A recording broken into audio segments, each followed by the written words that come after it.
Good morning. আজ শুভ সকাল। আজকের অনেক সকালবেলায় চলে এসেছি। আশা করি তোমরা সবাই ভালো আছো। আর আজকে সকালে আমার মনটা খুব খুশি, এই কারণে কালকের একটু নার্সারিতে গেছিলাম। নার্সারি থেকে কিছু ফুল গাছ আমি নিয়ে এসেছি। এই দেখো কতগুলো নিয়ে এসেছি। তো আর মানে কী বলবো, এক্ষুনি ভাবছি তোমাদের সঙ্গে একটু শেয়ার করি। আমার গাছ ভীষণ ভালো লাগে। তো এই যে সকালবেলা উঠেই এইগুলো সব খুললাম আর কি, খুলে আর এই যে ভিডিও করতে বসেছি। আর ওখান থেকেই দেখো এই ধুতরা ফুলগুলো নিয়ে এসেছি। এই ফুলগুলো নিয়ে আসলাম, এই ধুতরা ফল।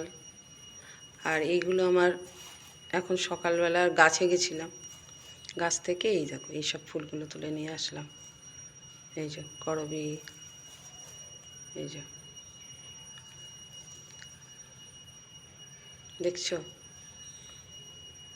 আর এই এত সাদা ফুল, কত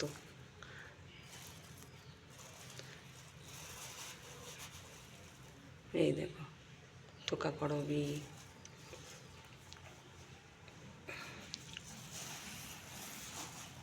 এখন সাজিতে ঢালিনি, না ঢেলেই এই যে গাছগুলো করতে বসে গেছি। সেই জন্য এখন এইভাবেই আমি ভিডিও করছি। এই যে জবা ফুল আছে, জবা ফুল আজকে 3টে মাত্রই ফুটেছে, বেশি ফোটেনি আজকে।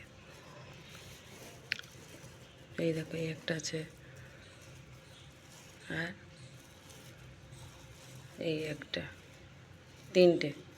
তিনটেই আজকে জবা ফুল হয়েছে। তো এই যে এটা একটা ইয়ে পদ্ম, দেখো কালারটা কত সুন্দর পদ্মটা, আর অনেক কুড়ি আছে,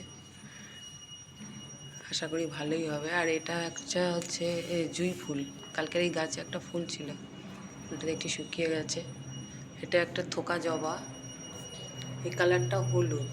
আর এই যে এটা ছিল, এই গাছটা বাড়িতে এনে দেখি কেমন একটা যেন লাগছে গাছটা, আশা করি ভালো হবে।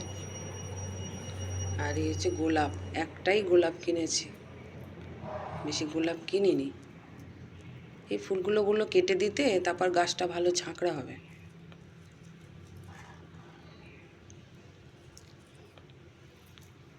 বেশি দাম নেয়নি, এগুলো সব যা দেখছো সব 30 টাকা করে নিয়েছে জানো, একদম সব গাছগুলো 30 টাকা করে নিয়েছে। তা সেই জন্য আর বললাম ঠিক আছে, তোমরাই দেখে ভালো দেখে দাও। আমি তো ভাবতেই পারিনি যে 30 টাকায় এই গোলাপ, এই জবা, কারণ অনেক দাম দিয়ে আমি তো গাছ কিনেছি এর আগে অনেক দাম দিয়ে। সেই জন্যই বললাম ঠিক আছে, তোমাদের যেটা ভালো লাগে সেটাই দাও। এত এক্সাইটেড হয়ে পড়েছি 30 টাকার দাম শুনে। এই কটা গাছই আমি কিনে এনেছি, আমার তো ভীষণ ভালো লেগেছে।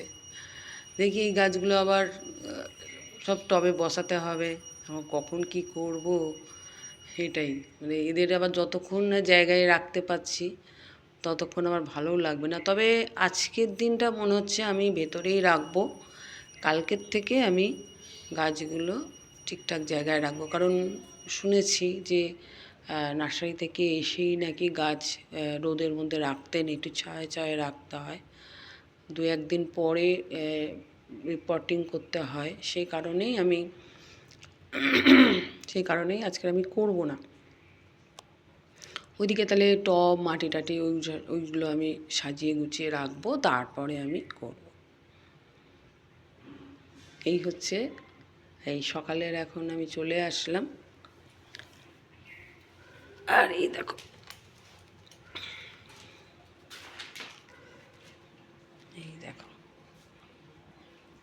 আমার তুলসী মাতা, আর ওই যে উদীয়মান সূর্য, দেখো কি মিষ্টি না। এই সামনে আমাদের এই শুধুই কলা বাগান, খুব ভাল লাগে জানো। এই দূরে এই যে এবার ফ্ল্যাটও আছে। যাই হোক, তবে আজকের এই পর্যন্ত। এখনও সকালে অনেক কাজ বাকি আছে, কিছুই করিনি। ঘুম থেকে উঠেই ফুল তুলি, তারপর আজকে এটা নিয়ে বসে গেলাম, ভিডিও নিয়ে বসে গেলাম, তোমাদেরকে একটু দেখিয়ে দিলাম, ভাবলাম তোমাদের সঙ্গে একটু শেয়ার করি, ভালো লাগে। আর কিছু না, সারাদিন তো কাজ কাজ আর কাজ আছেই, তাই না? তবে যতটুকু নিজেকে ভালো রাখা যায়, ভালো থাকা যায়, তোমাদের মাঝে এসে তোমাদের সঙ্গে কথা বলে তোমরাও যাতে আনন্দ পাও, আর কি আমাদের এইটুকু আনন্দ ছাড়া আর কি আছে? কাজকর্ম তো সেই যতক্ষণ না রাতের বেলা শুতে যাব ততক্ষণই তো কাজ। যতক্ষণ ভালোবেসে কাজ করা যায়, ভালো থাকা যায়, এই প্রচেষ্টাটা তো আমাদের সবাইকেই করতে হবে। সেই জন্য ঠিক আছে, এখন আসছি তাহলে। আবার ওই পুজো হয়ে গেলে আবার আমি মালা গাঁথবো, আবার ঠাকুরকে সাজাবো কীভাবে তোমাদের সঙ্গে শেয়ার করব। এখন তবে রাখি, টাটা। তোমরা সবাই খুব খুব ভালো থাকো, হ্যাপি থাকো। সকালটা আজকে সবারই খুব ভালোভাবে কাটুক, আনন্দে থাকো তোমরা। এই বলে এখন আমি ভিডিওটা এখানেই শেষ করছি।